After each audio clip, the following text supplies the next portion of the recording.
Good morning, everybody. Well, it's the Final Four time. We've got 4 teams. Yes, that's what that means. But the most surprising thing I think we should talk about a little bit is Conference USA. Conference USA Charlotte won the CBI tournament. We have 2 teams from Conference USA in the NIT final, so we know Conference USA will win that tournament. And we have 1 remaining team in the tournaments in the Final Four, which is Florida Atlantic. So what happened to the Big 12, the Pac-12, the Big 10? Yes, we have 1 from the Big East, Connecticut, doing a great job so far.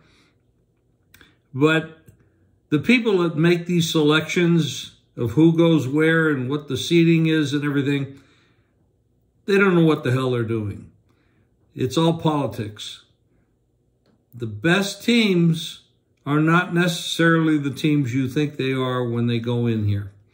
Did you know that the Conference USA was 5-1 against the SEC? Number 1 team in the country at the time was Alabama from the SEC. So do your own work, make your own power ratings, and let's enjoy these games. Almost every game is close, comes down to the wire. And I watched the NIT games the other night. It was one went into overtime. The other was Wisconsin didn't score for the final 9 minutes of the game, which is absolutely incredibly bad coaching on their part. Now we start to wind down the NBA season, and we're going to have the playoffs. Now, I don't really focus much on the regular season in the NBA because, quite frankly, this load management stuff kind of gets me angry. That players that make this kind of money can't get out there and do their job. Hey, boss, I'm not coming in today. I'm not coming in this week. But you still want your paycheck, right? Well, times have changed. I understand, and we're not going to go backwards. We're not going back to the 50s, 60s, 70s, 80s. We are where we are, so we have to get used to it. But I love the playoffs because I know they're out there and they're playing every night. And it's kind of a one-and-done situation. And at least I get a full effort, and I do much better when teams are giving a full effort. So I'm looking forward to the NBA. And I have to talk about this. For the last 4 years, I've done extremely well in Major League Baseball. Knock on wood, I don't want to jinx myself. But last year, I won $17,000 just giving out. I think it was about plus 40 games. There's some juice in there, of course, when you're laying some small favorites. I don't usually lay favorites over 150, 160. I played a lot of run lines. Now, there are rule changes now in baseball, so we have to be aware of that. I have no idea why they increased the size of the plate, of the bases, but the shot clock is going to speed the game up.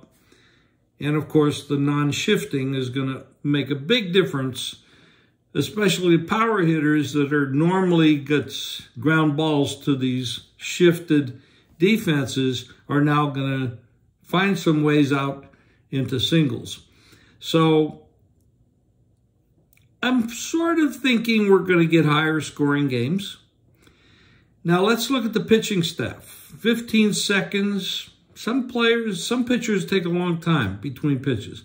I think the starters will adjust better than the relievers will.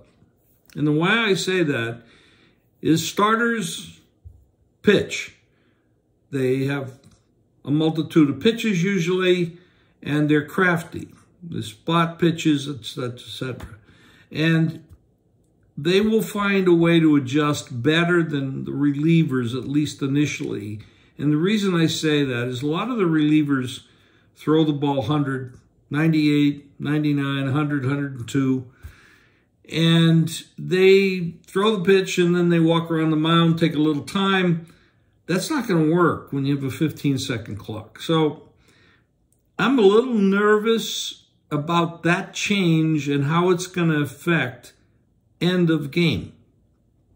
So I'm going to watch that for about a month and see what's going on and make adjustments from there. So one of my plans, run lines, first five game bets, and I'm looking for more scoring as well because of the shift, because the batting averages will go up as a result of that, and the batting averages should go up as a result of the 15-second clock, because that's not what baseball has been, so there's going to be an adjustment period. So I'm looking for all of that, and I'm looking forward to having a very profitable season, but I'm going to go slow in the beginning because of these changes. There are other sports to bet. Doing quite well with my tennis bets. I've never played tennis, but then again, I never played football either. But tennis is very predictable. It's one-on-one, one player against the other. There's not a lot of factors to consider except for the talent and the momentum of that player. So it has been very effective, and I look forward to that as well. Golf is another story we'll talk about another time. I've enjoyed doing these podcasts this year. I look forward to doing them again next year. And I hope all of you have a great summer, spring, whatever, and we'll see you again in the fall. Thanks, everybody, and good luck.